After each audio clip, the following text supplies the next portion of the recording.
चलू बहिन सामा खेल भैया के आंगन, जुग जुग जीवती भैया बन है।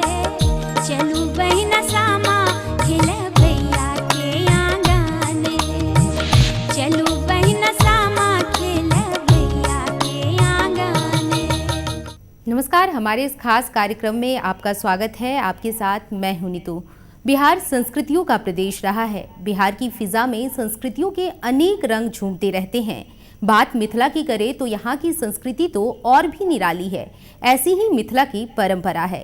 सामा चकेवा का त्योहार भाई बहन के अपार स्नेह को दिखाता है, तो वहीं सामाजिक बुराइयों के खिलाफ भी प्रहार करता है। आखिर क्या है सामा चकेवा का त्योहार, आइए देखते हैं। मिथिलांचल में गीतों के तान पर फिजाएं झूम रही है। चलू बहिन सामा खेल भैया के आंगन, जुग जुग जीवती भैया बन है। ये गीतों का स्वर अंगने से निकलकर खेत खलिहान से होता हुआ फिर से देहरी पर पहुंचता है और इसके साथ ही झूमने लगती है संस्कृति की वो ऋचाएं जो एकाकार होकर वर्षों पुराना सामा चकेवा की परंपरा को नया स्वर देती है।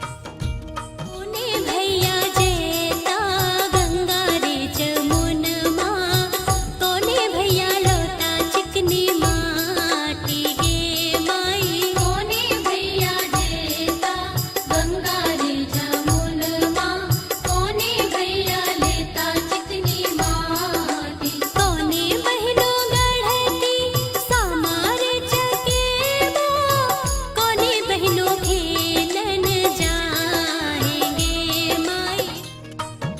वैसे तो मिथिलांचल की माटी में छठ के गीत थमते ही सामा चकेवा के गीत गुलजार हो जाते हैं। हर ओर उत्सव का उल्लास अपनी छटा बिखेरता है।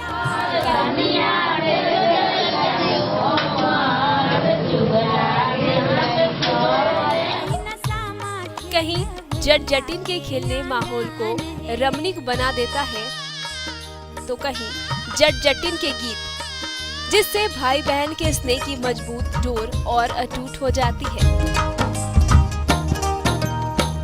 बड़का भैया जेता टेना रे पटना, बड़का भैया जेता टेना। यहाँ हंसी भी है, ठिठोली भी, छोटका भैया जेता और मकसद बुराइयों के खात्मे का।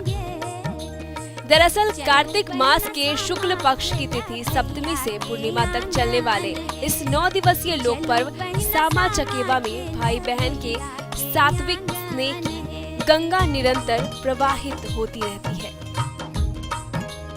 शाम में महिलाएं 2 टोली में बंटकर नृत्य करती हैं। बड़ी रोचक परंपरा है इस पर्व की। इस पर्व के दौरान भाई बहन के बीच दूरी पैदा करने वाला चुगला चुगली को सामा खेलने के दौरान जलाने की परंपरा है। इसका मकसद भी बड़ा ही अनोखा होता है, बड़ा प्यारा होता है।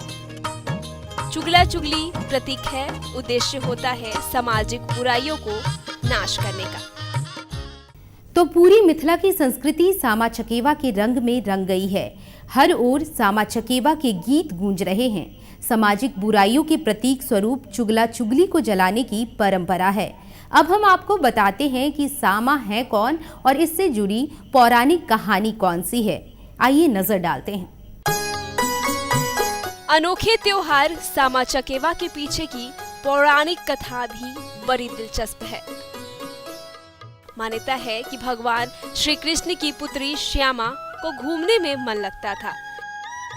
श्यामा अक्सर रात में अपनी दासी डिहुली के साथ वृंदावन में भ्रमण करने और ऋषियों की सेवा करने उनके आश्रम जाया करती थी। इस बात की जानकारी डिहुली के द्वारा भगवान श्री कृष्ण के दुष्ट स्वभाव के मंत्री चुड्डक को लग गई। उसे यह नहीं भाता था। उसने राजा को श्यामा के खिलाफ भड़काना शुरू कर दिया। क्रोधित होकर भगवान श्री कृष्ण ने श्यामा को वन में भ्रमण करने वाले पंछी बन जाने का शाप दिया। श्यामा को पंछी रूप में देखकर उसके पति चारुदत्त ने भी भगवान महादेव की पूजा अर्चना कर उन्हें प्रसन्न कर स्वयं को पक्षी का रूप प्राप्त कर लिया। भगवान श्री कृष्ण के पुत्र शांब अपनी बहन बहनोई की इस दशा से मर्माहत हुए। उन्होंने इनके उद्धार के लिए अपने पिता श्री कृष्ण की आराधना शुरू कर दी। उसकी निरंतर आराधना से भगवान कृष्ण प्रसन्न हुए और उन्होंने अपने पुत्र को वर मांगने को कहा। तब शांब ने अपने बहन बहनोई को मानव रूप में वापस लाने का वरदान मांगा।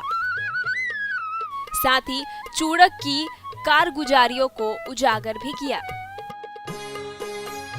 तब श्री कृष्ण ने श्यामा के शाप मुक्ति के लिए उपाय बताते हुए कहा कि श्यामा रूपी सामा और चारुदत्त रूपी चकेवा की मूर्ति बनाकर उनके गीत गाए जाए और चूड़क की मूर्ति बनाकर चूड़क की कारगुजारियों को उजागर किया जाए, तो दोनों फिर से अपने पुराने रूप प्राप्त कर सकेंगे। साथ ही कृष्ण ने प्रसन्न होकर 9 दिनों के लिए बहन को उसके पास आने का वरदान भी दिया।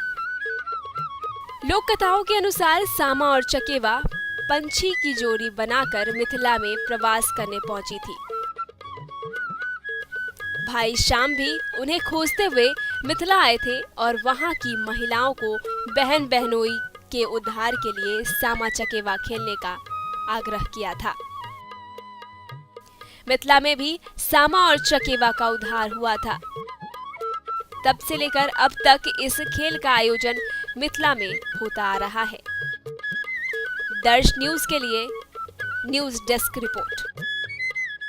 तो कहीं ना कहीं ये त्योहार मिथिला की संस्कृति और समाज को एक साथ जोड़ता है।